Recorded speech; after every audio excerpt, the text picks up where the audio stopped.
ఎన్నిసార్లు చెప్తావురా అన్న లేడు అనేసి, మనతో అన్న లేడంటావు, ఒకసారి ఆ కర్రీది లేదంటావు. ఎవరు లేడురా నీతో, నిన్న ఎవ్వరు లేడు అని చెప్పి మళ్ళీ అప్పుడే ఆ ఇంట్లో దొరికాడంట. అమ్మా తండ్రి, నువ్వు ఎన్ని యాక్టింగ్లు చేసినా, ఎన్ని ఓవర్ యాక్టింగ్లు చేసినా నీకు వ్యూ రాదు. అయిపోయింది, జనాలకి కూడా అర్థమైపోయింది. అన్న లేడంటావు, ఎక్కడ పోయినాడు, చచ్చిపోయినాడా అని నేను భయంగా ఓపెన్ చేసి చూస్తే అంతా తిక్కమక్క. మళ్ళీ సెకండ్ డే అన్న అంట ఒక ఇంట్లో దొరికాడంట. ఇంకా అక్కడ ఏది చెత్త చెదారం ఏది లేదు. డైరెక్ట్గా లాస్ట్లో వాడిని పట్టుకున్నాడు. వాడు ఇట్టా అంటారు, వాడిని కుక్కను కొట్టినట్టు కొట్టాలా అనిపిస్తుంది. అంత ఓవర్ యాక్టింగ్ ఎందుకురా.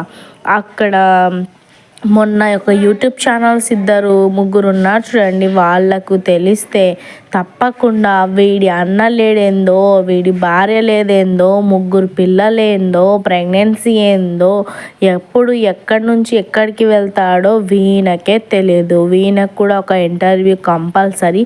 నిజాలు అనేటివి మనకు కూడా ప్రూఫ్తో సహా తెలియాలి. నవరసాలు ఆడే వాళ్ళకన్నా నీ నవరసాలు మనకి అర్థమే కావడం లేదు. మీకేమన్నా అర్థమవుతే కామెంట్ చేయండి. వాళ్ళకు సపోర్ట్ చేస్తున్నారా లేకపోతే మీకు కూడా తిక్కరేగుతుందా అనేది కూడా కామెంట్ చేయండి. వీళ్ళ గురించి ఎందుకు మాట్లాడుతున్నావు అంటే, నేను ఒక సబ్స్క్రైబర్ని కాబట్టి అందరి గురించి మాట్లాడతాను, ఓకేనా. ప్రస్తుతానికి వీళ్ళ గురించి మాట్లాడుతున్నాను.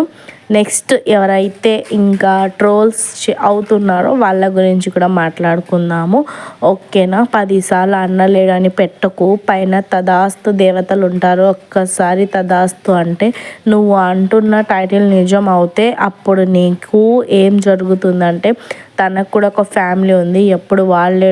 ఈసారి నువ్వు పిచ్చెక్కి వెళ్ళిపోయేందుకు ఇద్దరే పిచ్చెక్కి వెళ్ళిపోతూ ఉంటారు. ఒకసారి నీకు కూడా పిచ్చి లేపితే నువ్వు వెళ్ళిపోతే వాళ్ళు వ్లాగ్ తీస్తారా, నిన్ను చూసుకుంటారా అనేది కామెంట్ సెక్షన్లో మీరు కూడా కామెంట్ చేయండి. నచ్చితే లైక్